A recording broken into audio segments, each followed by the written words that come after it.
أعوذ بالله من الشيطان الرجيم. بسم الله الرحمن الرحيم. ألف لام ميم. ذلك الكتاب لا ريب فيه هدى للمتقين الذين يؤمنون بالغيب ويقيمون الصلاة ومما رزقناهم ينفقون والذين يؤمنون بما أنزل إليك وما أنزل من قبلك وبالآخرة هم يوقنون أولئك على هدى من ربهم وأولئك هم المفلحون. إن الذين كفروا سواء عليهم أأنذرتهم أم لم تنذرهم لا يؤمنون.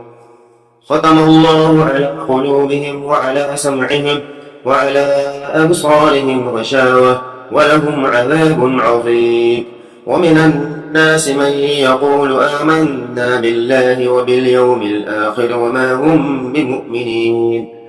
يخادعون الله والذين آمنوا وما يخدعون إلا أنفسهم وما يشعرون. في قلوبهم مرض فزادهم الله مرضا ولهم عذاب أليم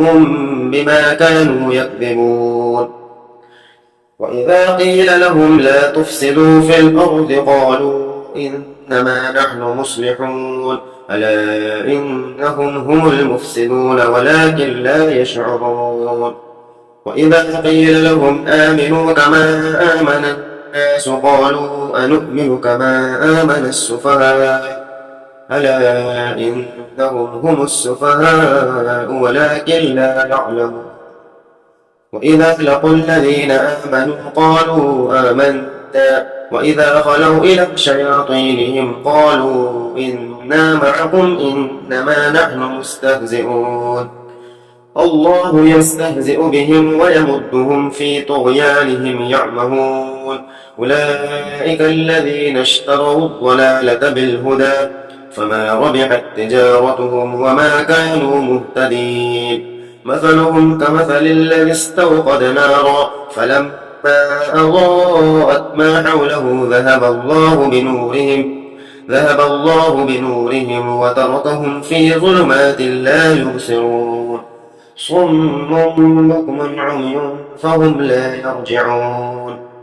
أو كصيب من السماء فيه ظلمات ورعد وبرق يجعلون أصابعهم في آذانهم من الصواعق حذر الموت والله محيط بالكافرين. يكاد البرق يخطف أبصارهم كلما أضاء لهم مشوا فيه وإذا أظلم عليهم قاموا ولو شاء الله لذهب بسمعهم وأبصارهم إن الله على كل شيء قدير. يا أيها الناس اعبدوا ربكم الذي خلقكم والذين من قبلكم لعلكم تتقون. الذي جعل لكم الأرض فراشا والسماء بناء وأنزل من السماء ماء فأخرج به من الثمرات رزقا لكم فلا تجعلوا لله أندادا وأنتم تعلمون. وإن كنتم في ريب مما نزلنا على عبدنا فأتوا بسورة من مثله وادعوا شهداءكم من دون الله إن كنتم صادقين. فإن لم تفعلوا ولن تفعلوا فاتقوا النار التي وقودها الناس والحجارة أعدت للكافرين. وبشر الذين آمنوا وعملوا الصالحات أن لهم جنات تجري من تحتها الأنهار كلما رزقوا منها من ثمرة رزقا قالوا هذا الذي رزقنا من قبل وأتوا به متشابها ولهم فيها أزواج مطهرة وهم فيها خالدون. إن الله لا يستحيي أن يضرب مثلا ما بعوضة فما فوقها فأما الذين آمنوا فيعلمون أنه الحق من ربهم وأما أما الذين كفروا فيقولون ماذا أراد الله بهذا مثلا يضل به كثيرا ويهدي به كثيرا وما يضل به إلا الفاسقين الذين ينقضون عهد الله من بعد ميثاقه ويقطعون ما أمر الله به أن يوصل ويفسدون في الأرض أولئك هم الخاسرون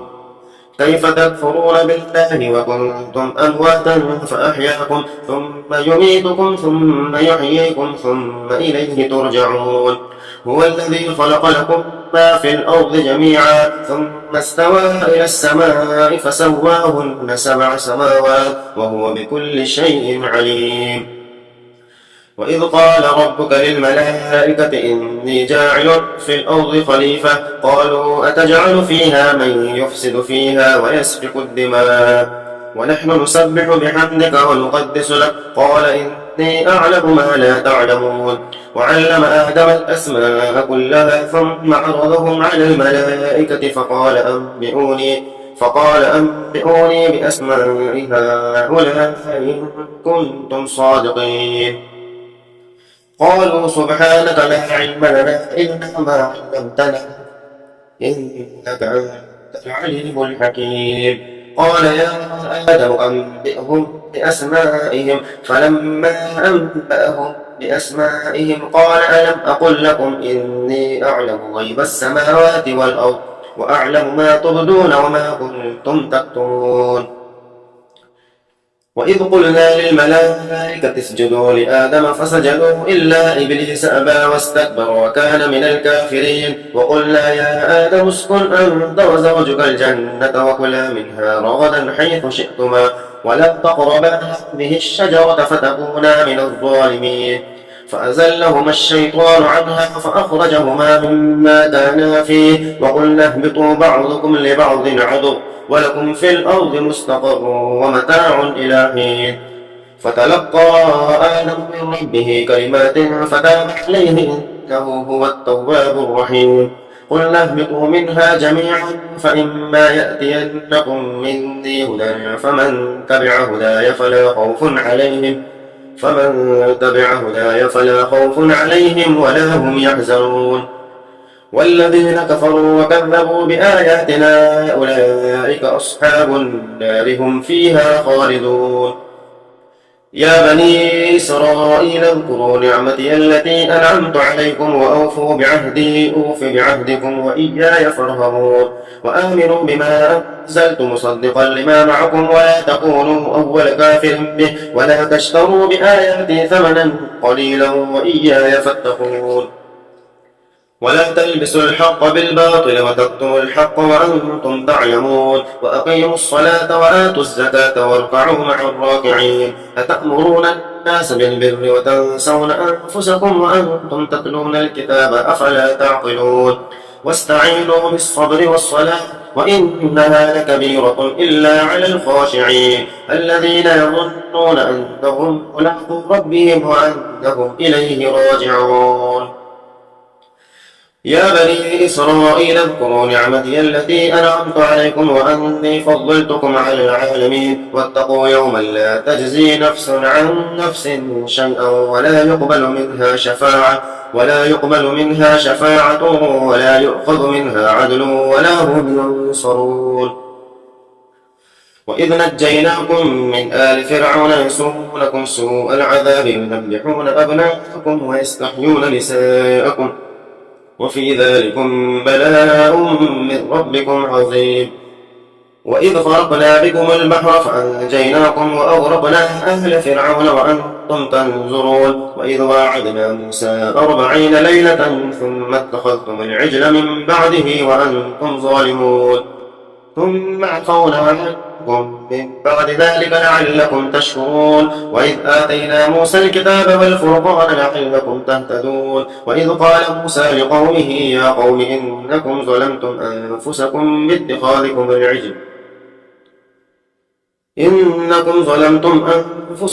باتخاذكم العجل فتوبوا إلى بارئكم فاقتلوا أنفسكم ذلكم خير لكم عند بارئكم فتاب عليكم إنه هو التواب الرحيم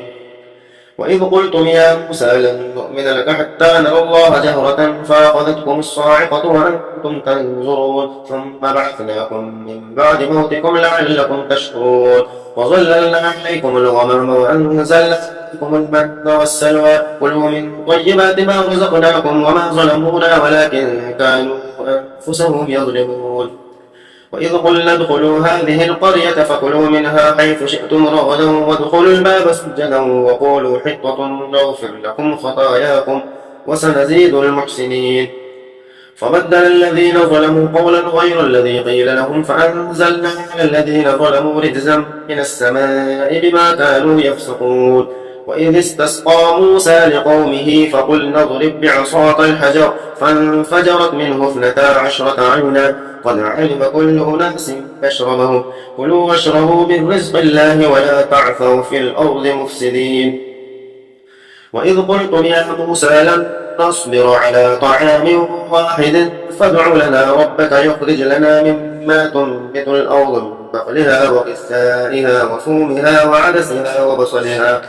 قال أتستبدلون الذي هو أدنى بالذي هو خير اهبطوا مصرا فإن لكم ما سألتم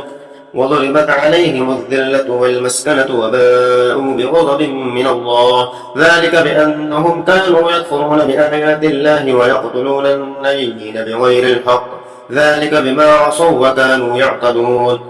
إن الذين آمنوا والذين هادوا والنصارى والصابئين من آمن بالله واليوم الآخر وعمل صالحا فلهم أجرهم عند ربهم ولا خوف عليهم ولا هم يحزنون وإذ أخذنا ميثاقكم ورفعنا فوقكم الطور خذوا ما آتيناكم بقوة واذكروا ما فيه لعلكم تتقون ثم توليتم من بعد ذلك فلولا فضل الله عليكم ورحمته لكنتم من الخاسرين ولقد علمتم الذين اعتدوا منكم في السبت فقلنا لهم كونوا قردة خاسئين فجعلناها نكالا لما بين يديها وما خلفها وموعظة للمتقين وإذ قال موسى لقومه إن الله يأمركم أن تذبحوا بقرة قالوا أتتخذنا هزوا قال أعوذ بالله أن أكون من الجاهلين قالوا ادع لنا ربك يبين لنا ما هي قال إنه يقول إنها بقرة لا فارض ولا بكر عوان بين ذلك فافعلوا ما تؤمرون قالوا ادع لنا ربك يبين لنا ما لونها قال إنه يقول إنها بقرة صفراء فاقع لونها تسر الناظرين قالوا ادع لنا ربك يبين لنا ما هي إن البقرة تشابه علينا وإنا إن شاء الله لمهتدون قال إنه يقول إنها بقرة لا ذلول تثير الأرض ولا تسقي الحرث مسلمة لا شية فيها قالوا الآن جئت بالحق فذبحوها وما كادوا يفعلون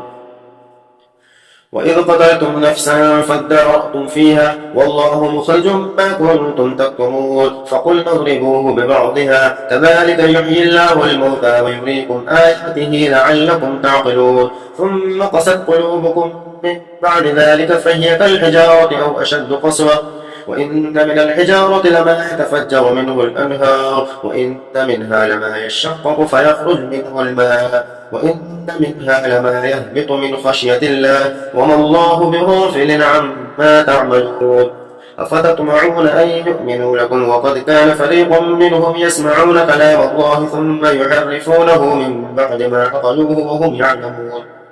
وإذا لقوا الذين آمنوا قالوا آمنا وإذا خلا بعضهم إلى بعض قالوا وتحدثونهم بما فتح الله عليكم ليحاجوكم به عند ربكم أفلا تعقلون أولا يعلمون أن الله يعلم ما يسرون وما يعلنون ومنهم أميون لا يعلمون الكتاب إلا أماني وإنهم إلا يظنون فويل للذين يكتبون الكتاب بأيديهم ثم يقولون هذا من عند الله ليشتروا به ثمنا قليلا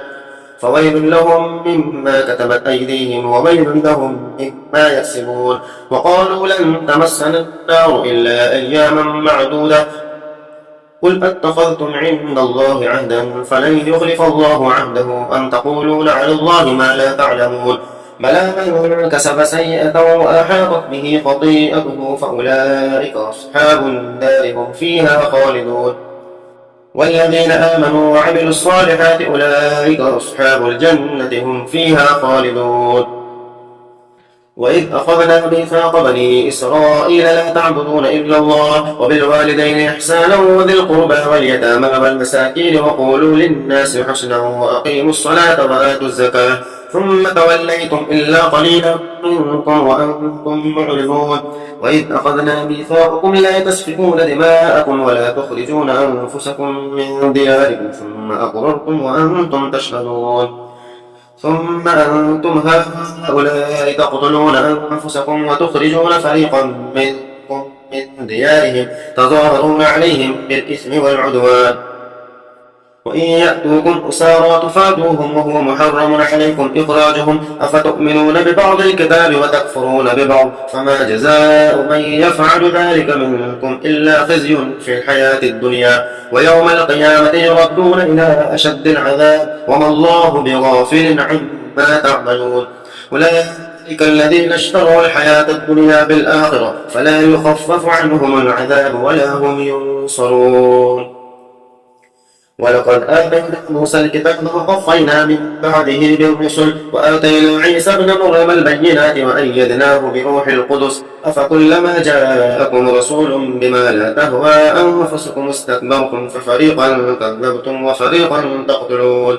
وقالوا قلوبنا غلف بل لعنهم الله بكفرهم فقليلا ما يؤمنون ولما جاءهم كتاب من عند الله مصدق لما معهم وكانوا من قبل يستفتحون على الذين كفروا فلما جاءهم كفروا به فلعنة الله على الكافرين بئس ما اشتروا به أنفسهم أن يكفروا بما أنزل الله بغيا أن ينزل الله من فضله على من يشاء من عباده فباءوا بغضب على غضب وللكافرين عذاب مهين وإذا قيل لهم آمنوا بما أنزل الله قالوا نؤمن بما أنزل علينا ويكفرون بما وراءه وهو الحق مصدقا لما معه قل فلم تقتلون أنبياء الله من قبل إن كنتم مؤمنين ولقد جاءكم موسى بالبينات ثم اتخذتم العجل من بعده وأنتم ظالمون وإذ أخذنا ميثاقكم ورفعنا فوقكم الطور خذوا ما آتيناكم بقوة واسمعوا قالوا سمعنا وعصينا وأشربوا في قلوبهم العجل بكفرهم قل بئس ما يأمركم به إيمانكم إن كنتم مؤمنين قل إن كانت لكم الدار الآخرة عند الله خالصة من دون الناس فتمنوا الموت إن كنتم صادقين ولن يتمنوا أبدا بما قدمت أيديهم والله عليم بالظالمين ولتجدنهم أحرص الناس على حياة ومن الذين أشركوا يود أحدهم لو يعمر 1000 سنة وما هو بمزحزحه من العذاب أن يعمر والله بصير بما يعملون قل من كان عدوا لجبريل فإنه نزله على قلبك بإذن الله مصدقا لما بين يديه وهدى وبشرى للمؤمنين من كان عدوا لله وملائكته ورسله وجبريل وميكال فإن الله عدو للكافرين ولقد أنزلنا إليك آيات بينات وما يكفر بها إلا الفاسقون أوكلما عاهدوا عهدا نبذه فريق منهم بل أكثرهم لا يؤمنون ولما جاءهم رسول من عند الله مصدق لما معهم نبذ فريق من الذين أوتوا كتاب الله وراء ظهورهم كأنهم لا يعلمون واتبعوا ما تتلو الشياطين على ملك سليمان وما كفر سليمان ولكن الشياطين كفروا يعلمون الناس السحر وما أنزل على الملكين ببابل هاروت وماروت وما يعلمان من أحد حتى يقولا إنما نحن فتنة فلا تكفر فيتعلمون منهما ما يفرقون به بين المرء وزوجه وما هم بضارين به من أحد إلا بإذن الله ويتعلمون ما يضرهم ولا ينفعهم ولقد علموا لمن اشتراه ما له في الآخرة من خلاق ولبئس ما شروا به أنفسهم لو كانوا يعلمون ولو أنهم آمنوا واتقوا لمثوبة من عند الله خير لو كانوا يعلمون يا أيها الذين آمنوا لا تقولوا راعنا وقولوا انظرنا واسمعوا وللكافرين عذاب أليم. ما يود الذين كفروا من أهل الكتاب وللمشركين أن ينزل عليكم من خير من ربكم والله يختص برحمته من يشاء والله ذو الفضل العظيم. ما ننسخ من آية أو ننسها نأت بخير منها أو مثلها. ألم تعلم أن الله على كل شيء قدير. ألم تعلم أن الله له ملك السماوات والأرض وما لكم من دون الله من ولي ولا نصير. أم تريدون أن تسألوا رسولكم كما سئل موسى من قبل ومن يتبدل الكفر بالإيمان فقد ضل سواء السبيل. ود كثير من أهل الكتاب لو يردونكم من بعد إيمانكم كفارا حسدا من عند أنفسهم من بعد ما تبين لهم الحق فاعفوا واصفحوا حتى يأتي الله بأمره إن الله على كل شيء قدير. وأقيموا الصلاة وآتوا الزكاة وما تقدموا لأنفسكم من خير تجدوه عند الله إن الله بما تعملون بصير. وقالوا لن يدخل الجنة إلا من كان هودا أو نصارى تلك أمانيهم قل هاتوا برهانكم إن كنتم صادقين. بلى من أسلم وجهه لله وهو محسن فله أجره عند ربه ولا خوف عليهم ولا هم يحزنون. بلى من أسلم وجهه لله وهو محسن فله أجره عند ربه ولا خوف عليهم ولا هم يحزنون.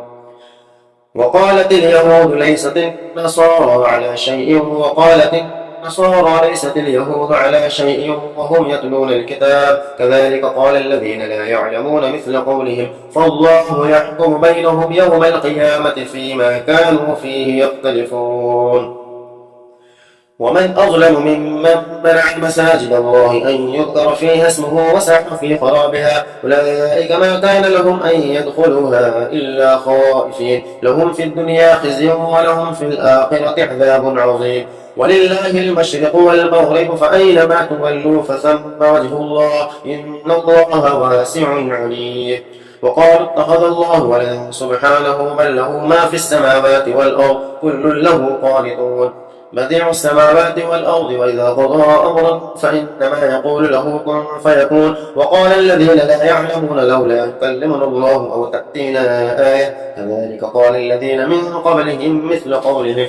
تشابهت قلوبهم قد بينا الآيات لقوم يوقنون. إنا أرسلناك بالحق بشيرا ونذيرا ولا تسأل عن أصحاب الجحيم. ولن ترضى عنك اليهود ولا النصارى حتى تتبع ملتهم قل إن هدى الله هو الهدى ولئن اتبعت أهواءهم بعد الذي جاءك من العلم ما لك من الله من ولي ولا نصير. الذين آتيناهم الكتاب يتلونه حق تلاوته أولئك يؤمنون به ومن يكفر به فأولئك هم الخاسرون. يا بني إسرائيل اذكروا نعمتي التي أنعمت عليكم وأني فضلتكم على العالمين. واتقوا يوما لا تجزي نفس عن نفس شيئا ولا يقبل منها عدل ولا تنفعها شفاعة ولا هم ينصرون. وإذ ابتلى إبراهيم ربه بكلمات فأتمهن قال إني جاعلك للناس إماما قال ومن ذريتي قال لا ينال عهد الظالمين. وإذ جعلنا البيت مثابة للناس وأمنا واتخذوا من مقام إبراهيم مصلى وعهدنا إلى إبراهيم وإسماعيل أن طهروا بيتي للطائفين والعاكفين والركع السجود. وإذ قال إبراهيم رب اجعل هذا بلدا آمنا وارزق أهله من الثمرات من آمن منهم بالله واليوم الآخر قال ومن كفر فأمتعه قليلا ثم أضطره إلى عذاب النار وبئس المصير. وإذ يرفع إبراهيم القواعد من البيت وإسماعيل ربنا تقبل منا إنك أنت السميع العليم ربنا واجعلنا مسلمين لك ومن ذريتنا أمة مسلمة لك ربنا واجعلنا مسلمين لك ومن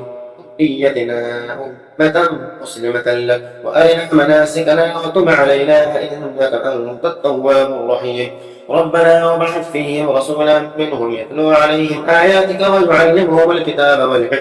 والحكمة ويزكيهم إنك أنت العزيز الحكيم. ومن يرغب عن ملة إبراهيم إلا من سفه نفسه ولقد اصطفيناه في الدنيا وإنه في الآخرة لمن الصالحين. إذ قال له ربه أسلم قال أسلمت لرب العالمين. ووصى بها إبراهيم بنيه ويعقوب يا بني إن الله اصطفى لكم الدين فلا تموتن إلا وأنتم مسلمون. أم كنتم شهداء إذ حضر يعقوب الموت إذ قال لبنيه ما تعبدون من بعدي قالوا نعبد إلهك وإله آبائك إبراهيم وإسماعيل وإسحاق إلها واحدا ونحن له مسلمون. تلك أمة قد خلت لها ما كسبت ولكم ما كسبتم ولا تسألون عما كانوا يعملون. وقالوا كونوا هودا أو نصارى تهتدوا قل بل ملة إبراهيم حنيفا وما كان من المشركين. قولوا آمنا بالله وما أنزل إلينا وما أنزل إلى إبراهيم وإسماعيل وإسحاق ويعقوب والأسباط وما أوتي موسى وعيسى وما أوتي النبيون من ربهم لا نفرق بين أحد منهم ونحن له مسلمون. فإن آمنوا بمثل ما آمنتم به فقد اهتدوا وإن تولوا فإنما هم في شقاق فسيكفيكهم الله وهو السميع العليم. صبغة الله ومن أحسن من الله صبغة ونحن له عابدون. قل أتحاجوننا في الله وهو ربنا وربكم ولنا أعمالنا ولكم أعمالكم ونحن له مخلصون. أم تقولون إن إبراهيم وإسماعيل وإسحاق ويعقوب والأسباط كانوا هودا أو نصارى قل أأنتم أعلم أم الله ومن أظلم ممن كتم شهادة عنده من الله وما الله بغافل عما تعملون. تلك أمة قد خلت لها ما كسبت ولكم ما كسبتم ولا تسألون عما كانوا يعملون. سيقول السفهاء من الناس ما ولاهم عن قبلتهم التي كانوا عليها قل لله المشرق والمغرب يهدي من يشاء إلى صراط مستقيم. وكذلك جعلناكم أمة وسطا لتكونوا شهداء على الناس ويكون الرسول عليكم شهيدا وما جعلنا القبلة التي كنت عليها إلا لنعلم من يتبع الرسول ممن ينقلب على عقبيه وإن كانت لكبيرة إلا على الذين هدى الله وما كان الله ليضيع إيمانكم إن الله بالناس لرؤوف رحيم. قد نرى تقلب وجهك في السماء فلنولينك قبلة ترضاها فول وجهك شطر المسجد الحرام وحيث ما كنتم فولوا وجوهكم شطره وإن الذين أوتوا الكتاب ليعلمون أنه الحق من ربهم وما الله بغافل عما يعملون. ولئن أتيت الذين أوتوا الكتاب بكل آية ما تبعوا قبلتك وما أنت بتابع قبلتهم وما بعضهم بتابع قبلة بعض ولئن اتبعت أهواءهم من بعد ما جاءك من العلم إنك إذا لمن الظالمين. الذين آتيناهم الكتاب يعرفونه كما يعرفون أبناءهم وإن فريقا منهم لا يكتمون الحق وهم يعلمون. الحق من ربك فلا تكونن من الممتدين ولكل وجهة هو موليها فاستبقوا الخيرات أينما تكونوا يأت بكم الله جميعا إن الله على كل شيء قدير. ومن حيث خرجت فول وجهك شطر المسجد الحرام وإنه للحق من ربك وما الله بغافل عما تعملون. ومن حيث خرجت فول وجهك شطر المسجد الحرام وحيث ما كنتم فولوا وجوهكم شطره لئلا يكون للناس عليكم حجة إلا الذين ظلموا منهم فلا تخشوهم واخشوني ولأتم نعمتي عليكم ولعلكم تهتدون. كما أرسلنا فيكم رسولا منكم يتلو عليكم آياتنا ويزكيكم ويعلمكم الكتاب والحكمة ويعلمكم ما لم تكونوا تعلمون. فاذكروني أذكركم واشكروا لي ولا تكفرون. يا أيها الذين آمنوا استعينوا بالصبر والصلاة إن الله مع الصابرين. ولا تقولوا لمن يقتل في سبيل الله أموات بل أحياء ولكن لا تشعرون. ولنبلونكم بشيء من الخوف والجوع ونقص من الأموال والأنفس والثمرات وبشر الصابرين الذين إذا أصابتهم مصيبة قالوا إنا لله وإنا إليه راجعون. أولئك عليهم صلوات من ربهم ورحمة وأولئك هم المهتدون. إن الصفا والمروة من شعائر الله فمن حج البيت أو اعتمر فلا جناح عليه أن يطوف بهما ومن تطوع خيرا فإن الله شاكر عليم. إن الذين يكتمون ما أنزلنا من البينات والهدى من بعد ما بيناه للناس في الكتاب أولئك يلعنهم الله ويلعنهم اللاعنون إلا الذين تابوا وأصلحوا وبينوا فأولئك أتوب عليهم وأنا التواب الرحيم. إن الذين كفروا وماتوا وهم كفار أولئك عليهم لعنة الله والملائكة والناس أجمعين خالدين فيها لا يخفف عنهم العذاب ولا هم ينظرون وإلهكم إله واحد لا إله إلا هو الرحمن الرحيم. إن في خلق السماوات والأرض واختلاف الليل والنهار والفلك التي تجري في البحر بما ينفع الناس وما أنزل الله من السماء من ماء فأحيا به الأرض بعد موتها وبث فيها من كل دابة وتصريف الرياح والسحاب المسخر بين السماء والأرض لآيات لقوم يعقلون. ومن الناس من يتخذ من دون الله أندادا يحبونهم كحب الله والذين آمنوا أشد حبا لله ولو يرى الذين ظلموا إذ يرون العذاب أن القوة لله جميعا وأن الله شديد العذاب إذ تبرأ الذين اتبعوا من الذين اتبعوا ورأوا العذاب وتقطعت بهم الأسباب وقال الذين اتبعوا لو أن لنا قرة فنتبرأ منهم كما تبرأوا منا كذلك يريهم الله أعمالهم حسرات عليهم وما هم بخارجين من النار. يا أيها الناس كلوا مما في الأرض حلالا طيبا ولا تتبعوا خطوات الشيطان إنه لكم عدو مبين. إنما يأمركم بالسوء والفحشاء وأن تقولوا على الله ما لا تعلمون وإذا قيل لهم اتبعوا ما أنزل الله قالوا بل نتبع ما ألفينا عليه آباءنا وإذا قيل لهم اتبعوا ما أنزل الله قالوا بل نتبع ما ألفينا عليه آباءنا أولو كان آباؤهم لا يعقلون شيئا ولا يهتدون. ومثل الذين كفروا كمثل الذي ينعق بما لا يسمع إلا دعاء ونداء صم بكم عمي فهم لا يعقلون. يا أيها الذين آمنوا كلوا من طيبات ما رزقناكم واشكروا لله إن كنتم إياه تعبدون. إنما حرم عليكم الميتة والدم ولحم الخنزير وما أهل به لغير الله فمن اضطر غير باغ ولا عاد فلا إثم عليه إن الله غفور رحيم.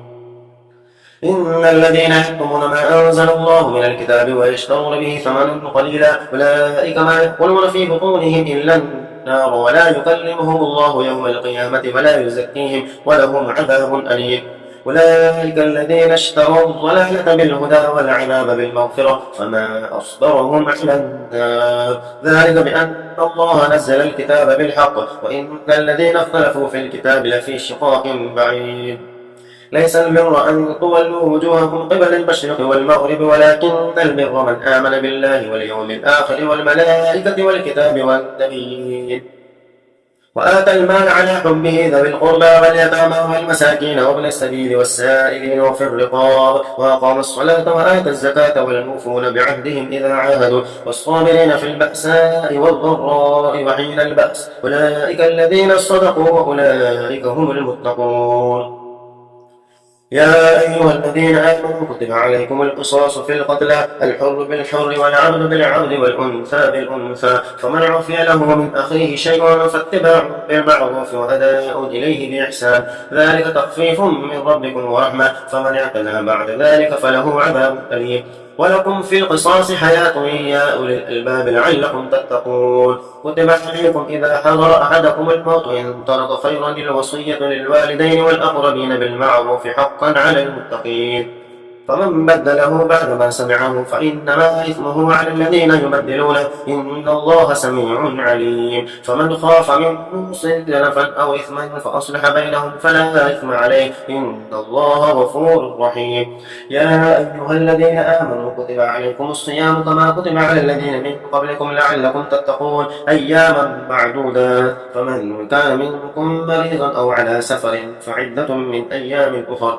وعلى الذين يطيقونه فدية طعام مسكين، فمن تطوع خيرا فهو خير له، وأن تصوموا خير لكم إن كنتم تعلمون. شهر رمضان الذي أنزل فيه القرآن هدى للناس وبينات من الهدى والفرقان، فمن شهد منكم الشهر فليصم، ومن كان مريضا أو على سفر فعدة من أيام أخر، يريد الله بكم اليسر ولا يريد بكم العسر، ولتكملوا العدة ولتكبروا الله على ما هداكم ولعلكم تشكرون. وإذا سألك عبادي عني فإني قريب أجيب دعوة الداعي إذا دعاني فليستجيبوا لي وليؤمنوا بي لعلهم يرشدون. وحل لكم ليلة الصيام الرفث إلى نسائكم هن لباس لكم وأنتم لباس لهن، علم الله أنكم كنتم تختارون أنفسكم فتاب عليكم وعفى عنكم،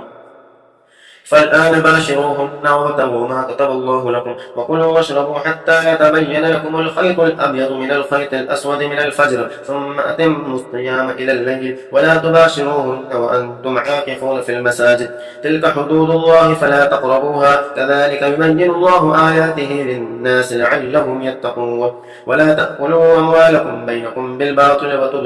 وتدلوا بها إلى الحكام لتأكلوا فريقا من أموال الناس بالإثم وأنتم تعلمون.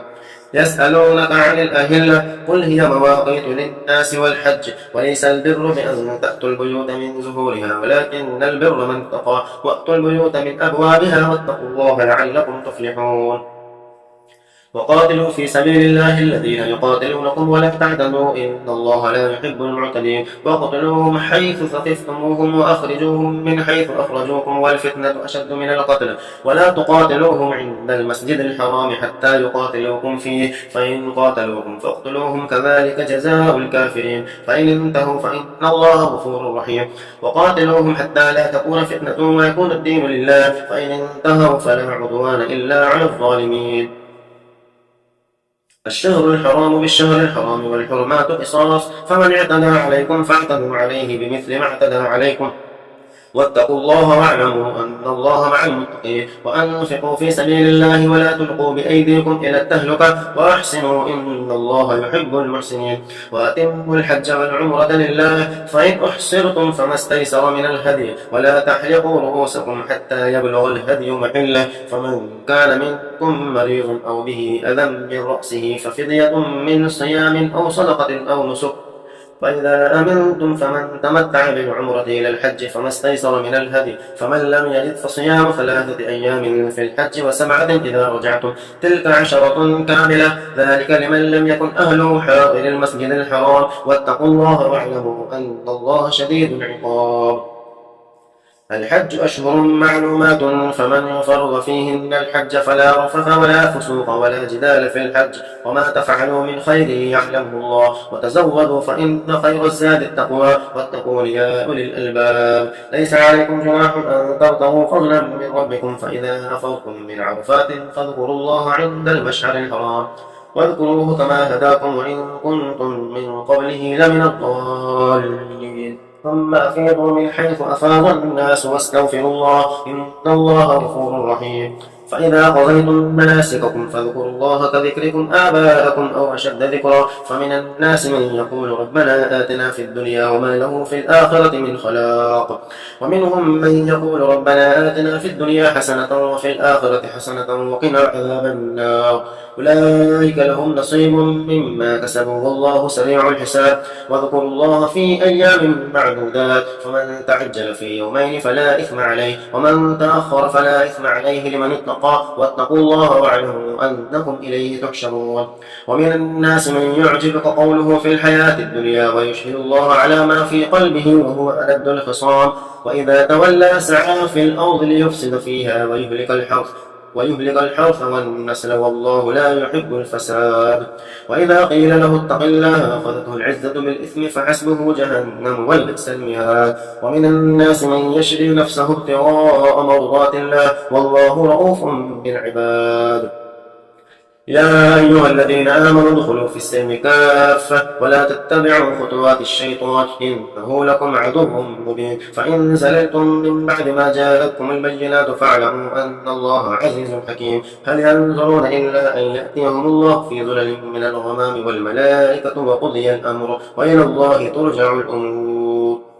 سل بني إسرائيل كم آتيناهم من آية بينة ومن يبدل نعمة الله من بعد ما جاءته فإن الله شديد العقاب زين للذين كفروا الحياة الدنيا ويسخرون من الذين آمنوا والذين اتقوا فوقهم يوم القيامة والله يرزق من يشاء بغير حساب كان الناس أمة واحدة فبعث الله النبيين مبشرين ومنذرين وأنزل معهم الكتاب بالحق ليحكم بين الناس فيما اختلفوا فيه وما اختلف فيه إلا الذين أوتوه من بعد ما جاءتهم البينات بغيا بينهم فهدى الله الذين آمنوا لما اختلفوا فيه من الحق بإذنه والله يهدي من يشاء إلى صراط مستقيم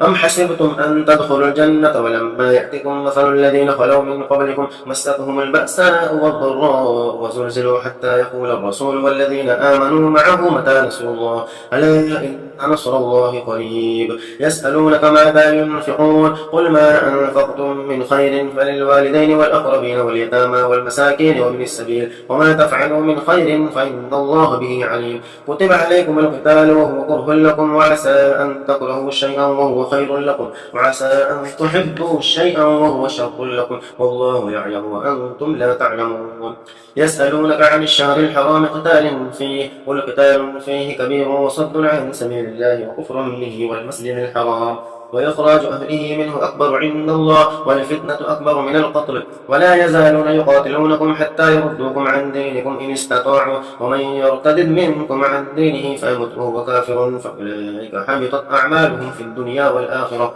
وأولئك أصحاب النار هم فيها خالدون إن الذين آمنوا والذين هاجروا وجاهدوا في سبيل الله أولئك يرجون رحمة الله والله غفور رحيم يسألونك عن الخمر والميسر قل فيهما إثم كبير ومنافع للناس وإثمهما أكبر من نفعهما ويسألونك ماذا ينفقون قل العفو كذلك يبين الله لكم الآيات لعلكم تتفكرون في الدنيا والآخرة ويسألونك عن اليتامى قل إصلاح لهم خير وإن تخالطوهم فإخوانكم والله يعلم المفسد من المصلح ولو شاء الله لأعنتكم إن الله عزيز حكيم ولا تنكحوا المشركات حتى يؤمن ولأمة مؤمنة خير من مشركة ولو أعجبتكم ولا تنكحوا المشركين حتى يؤمنوا ولعبد مؤمن خير من مشرك ولو أعجبكم أولئك يدعون إلى النار والله يدعو إلى الجنة والمغفرة بإذنه ويبين آياته للناس لعلهم يتذكرون ويسألونك عن المحيض قل هو أذى فاعتزلوا النساء في المحيض ولا تقربوهن حتى يطهرن فإذا تطهرن فأتوهن من حيث أمركم الله إن الله يحب التوابين ويحب المتطهرين نساؤكم حرث لكم فأتوا حرثكم أن شئتم وقدموا لأنفسكم واتقوا الله واعلموا أنكم ملاقوه وبشر المؤمنين ولا تجعلوا الله عرضة لأيمانكم أن تبروا وتتقوا وتصلحوا بين الناس والله سميع عليم لا يؤاخذكم الله باللغو في أيمانكم ولكن يؤاخذكم بما كسبت قلوبكم والله غفور رحيم للذين يؤلون من نسائهم تربص 4 أشهر فإن فاءوا فإن الله غفور رحيم وإن عزموا الطلاق فإن الله سميع عليم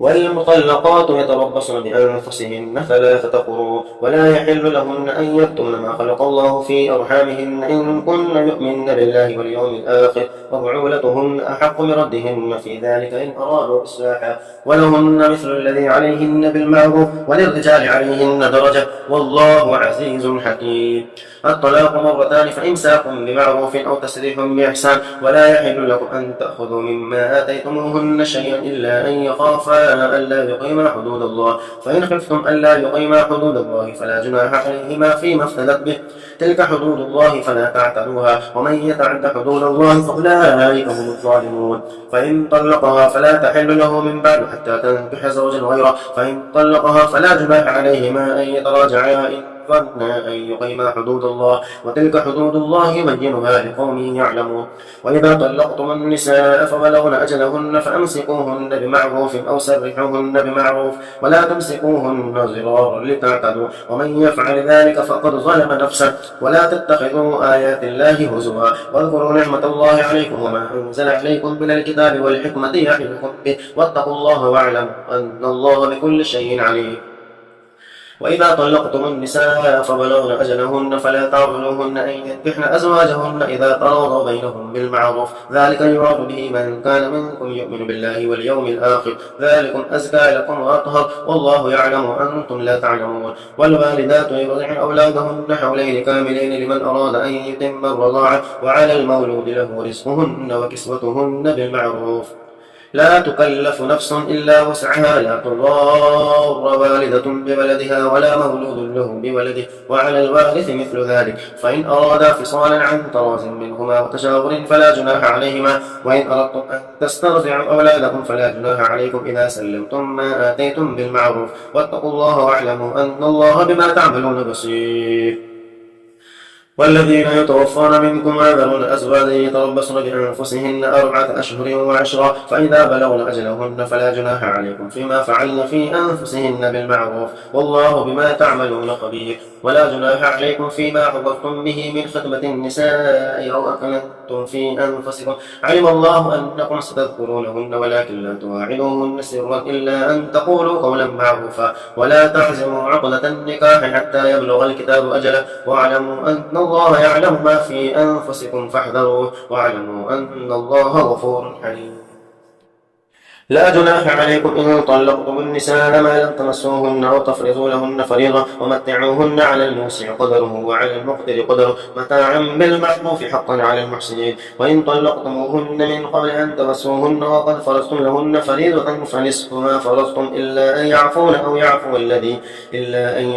يعفو الذي بيده عقدة النكاح وأن تعفوا أقرب للتقوى ولا تنسوا الفضل بينكم إن الله بما تعملون بصير. حافظوا على الصلوات والصلاة الوسطى وقوموا لله قانتين فإن خفتم فرجالا أو ركبانا فإذا أمنتم فاذكروا الله كما علمكم ما لم تكونوا تعلمون. والذين يتوفون منكم ويذرون أزواجا وصية لأزواجهم متاعا إلى الحول غير إخراج فإن خرجن فلا جناح عليكم فيما فعلن في أنفسهن من معروف والله عزيز حكيم. وللمطلقات متاع بالمعروف حقا على المتقين كذلك يبين الله لكم آياته لعلكم تعقلون.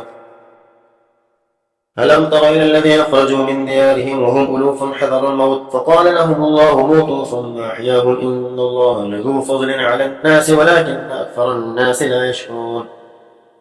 وقاتلوا في سبيل الله واعلموا أن الله سميع عليم. من ذا الذي يقرض الله قرضا حسنا فيضاعفه له أضعافا كثيرة والله يقبض ويبسط وإليه ترجعون. ألم تر إلى الملأ من بني إسرائيل من بعد موسى إذ قالوا لنبي له ابعث لنا ملكا نقاتل في سبيل الله قال هل عسيتم إن كتب عليكم القتال ألا تقاتلوا قالوا وما لنا إلا نقاتل في سبيل الله وقد أخرجنا من ديارنا وأبنائنا فلما كتب عليهم القتال تولوا إلا قليلا منهم والله عليم بالظالمين. وقال لهم نبيهم إن الله قد بعث لكم طالوت ملكا قالوا أن يكون له الملك علينا ونحن أحق بالملك منه ولم يؤت سعة من المال. وقال لهم نبيهم إن الله قد بعث لكم طالوت ملكا قالوا أن يكون له الملك علينا ونحن أحق بالملك منه ولم يؤت سعة من المال. قال إن الله اصطفاه عليكم وزاده بسطة في العلم والجسم والله يؤتي ملكه من يشاء والله واسع عليم. وقال لهم نبيهم إن آية ملكه أن يأتيكم التابوت فيه سكينة من ربكم وبقية مما ترك آل موسى وآل هارون تحمله الملائكة إن في ذلك لآية لكم إن كنتم مؤمنين. فلما فصل طالوت بالجنود قال إن الله مبتليكم بنهر فمن شرب منه فليس مني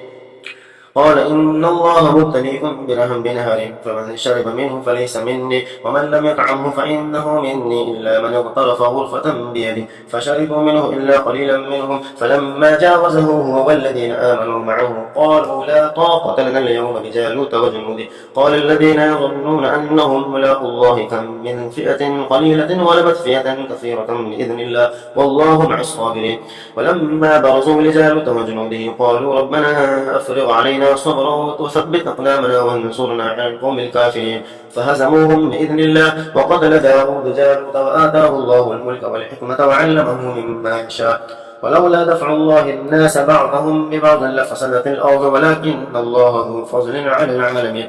تلك آيات الله نتلوها عليك بالحق وإنك لمن المرسلين تلك الرسل فضلنا بعضهم على بعض منهم من كلم الله ورفع بعضهم درجات وآتينا عيسى ابن مريم البينات وأيدناه بروح القدس ولو شاء الله ما اقتتل الذين من بعدهم من بعد ما جاءتهم البينات ولكن اختلفوا فمنهم من آمن ومنهم من كفر ولو شاء الله ما اقتتلوا ولكن الله يفعل ما يريد يا أيها الذين آمنوا أنفقوا مما رزقناكم من قبل أن يأتي يوم لا بيع فيه ولا خلة ولا شفاعة والكافرون هم الظالمون الله لا إله إلا هو الحي القيوم لا تأخذه سنة ولا نوم له ما في السماوات وما في الأرض من ذا الذي يشفع عنده إلا بإذنه يعلم ما بين أيديهم وما خلفهم ولا يحيطون بشيء من علمه إلا بما شاء وسع كرسيه السماوات والأرض ولا يؤوده حفظهما وهو العلي العظيم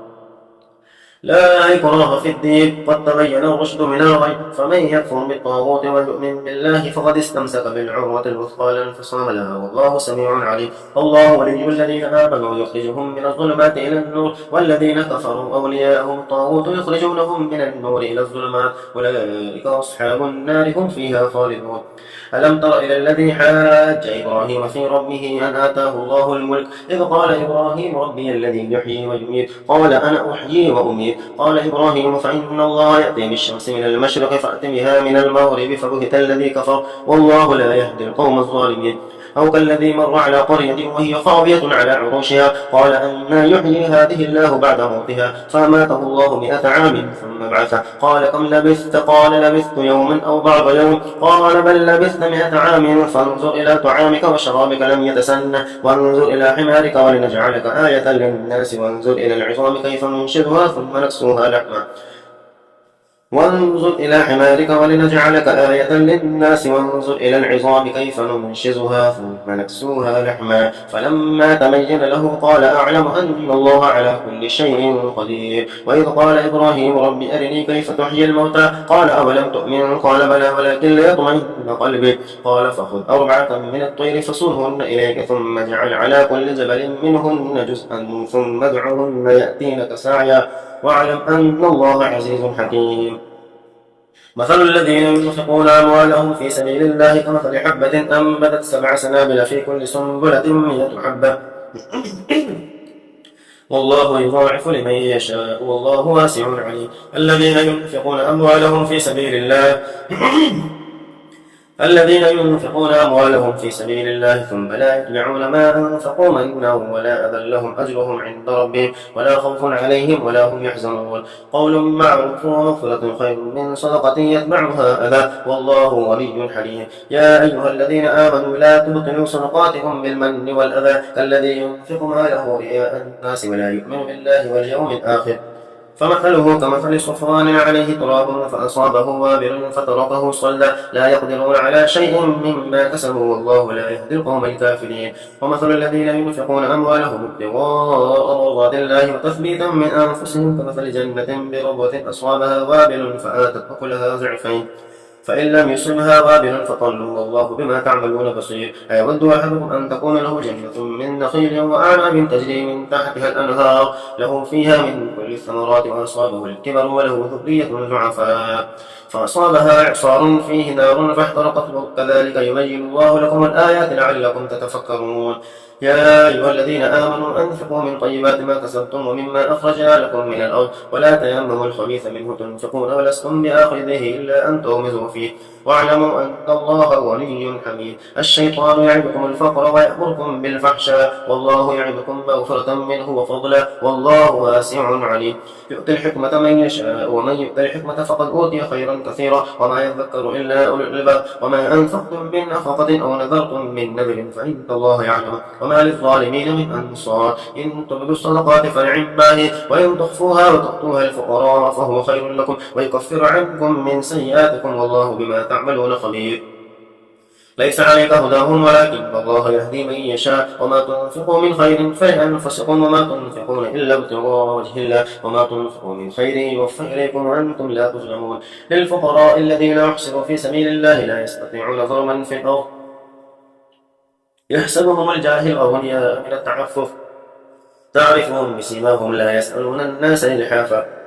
وما تنفقوا من خير فإن الله به عليم. الذين ينفقون أموالهم بالليل والنهار سرا وعلانية فلهم أجرهم عند ربهم ولا خوف عليهم ولا هم يحزنون. الذين يأكلون الربا لا يقومون إلا كما يقوم الذي يتخبطه الشيطان من المس ذلك بأنهم قالوا إنما البيع مثل الربا وأحل الله البيع وحرم الربا. فمن جاءه موعظة من ربه فانتهى فله ما سلف وأمره إلى الله ومن عاد فأولئك أصحاب النار هم فيها خالدون. يمحق الله الربا ويلبي الصدقات والله لا يحب كل كفار أثيم. إن الذين آمنوا وعملوا الصالحات وأقاموا الصلاة وآتوا الزكاة لهم أجرهم عند ربهم ولا خوف عليهم ولا هم يحزنون. يا أيها الذين آمنوا اتقوا الله وذروا ما بقي من الربا إن كنتم مؤمنين فإن لم تفعلوا فأذنوا بحرب من الله ورسوله وإن تبتم فلكم رؤوس أموالكم لا تظلمون ولا تظلمون. وإن كان ذو عسرة فنظرة إلى ميسرة وأن تصدقوا خير لكم إن كنتم تعلمون. واتقوا يوما ترجعون فيه إلى الله ثم توفى كل نفس ما كسبت وهم لا يظلمون. يا أيها الذين آمنوا إذا تداينتم بدين إلى أجل مسمى فاكتبوه وليكتب بينكم كاتب بالعدل ولا يأبى كاتب أن يكتب كما علمه الله فليكتب وليملل الذي عليه الحق وليتق الله ربه ولا يبخس منه شيئا. فإن كان الذي عليه الحق سفيها أو ضعيفا أو لا يستطيع أن يمله فليملل وليه بالعدل واستشهدوا شهيدين من رجالكم فإن لم يكونا رجلين فرجل وامرأتان ممن ترضون من الشهداء أن تضل إحداهما فتذكر إحداهما الأخرى ولا يأبى الشهداء إذا ما دعوا ولا تسأموا أن تكتبوه صغيرا أو كبيرا إلى أجله ذلكم أقسط عند الله وأقوم للشهادة وأدنى ألا ترتابوا إلا أن تكون تجارة حاضرة تديرونها بينكم فليس عليكم جناح ألا تكتبوها وأشهدوا إذا تبايعتم ولا يضار